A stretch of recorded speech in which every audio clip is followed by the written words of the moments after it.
While many people kick off January with New Year's resolutions like weight loss, research shows that the third week of January is when most people quit those goals.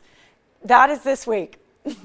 Joining us now to talk about resources that can help in your healthcare and weight loss journey, clinical psychologist and director of product research at Found, Dr. Laura Garcia. Joining us from California.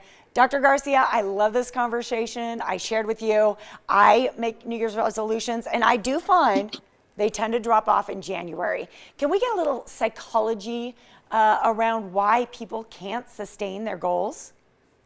Yeah, I think, first of all, we have unrealistic goals in the first place. So we often focus on outcomes that, realistically speaking, are 2 to 4 years into the future. So it's very easy to be discouraged when we don't see immediate progress.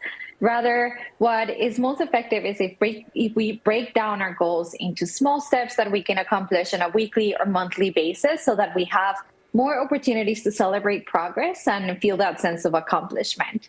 Another reason is that we focus on the goals rather on the behaviors that can get us there. So I think what's best is to focus on building healthy habits that are enjoyable and that are easy to maintain over time.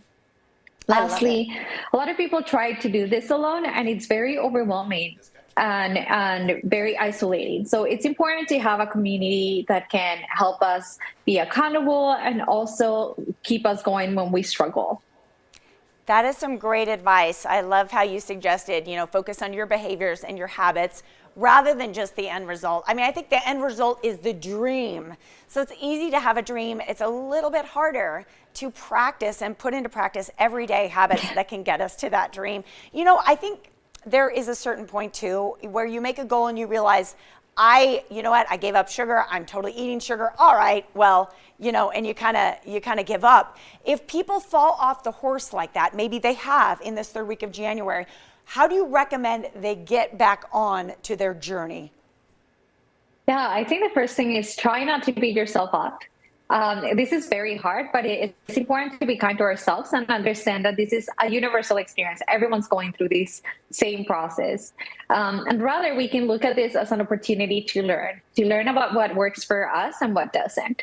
So we can reflect on the reasons why we slip up, whether it was an emotional reaction, we were feeling stressed, or whether the environment itself was the one who facilitated us getting that chocolate and candy.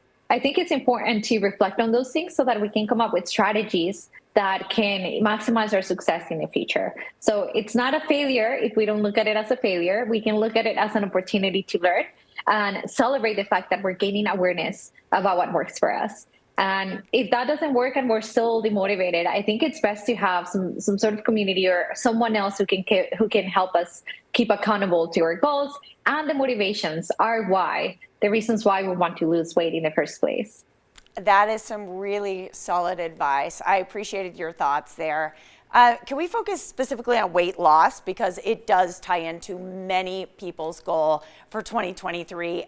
Do you have any recommendations for kind of the long-term approach to lose weight? Yeah, the best long-term approach is to have a comprehensive program. And this is where a company like Found comes in with their weight care platform. Found understands that there are a lot of factors outside of our control that lead to weight loss, including our biology, our access to food, our sleep health, even the people around us. So Found personalized treatments to help people tackle those things under their control, but also those things outside of their control. And they do this with an integrative approach. So Found gives people access to medications to focus on their biology, access to lifestyle programs on topics like nutrition, movement, sleep, and they give people access to a community of doctors, experts, and other peers who are going through their journey and could be a good resource for them. In fact, what we see is that when people combine these interventions and they do all of them at once with Found, they lose more weight than people who only focus on one of them, like medications. And we see this compared to what people lose, the weight that people lose in clinical trials.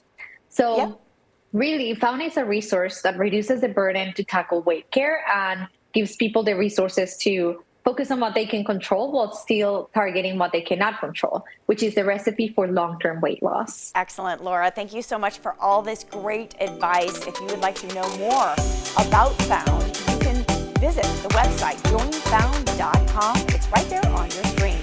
Don't let those New Year's resolutions fall off, guys. Get back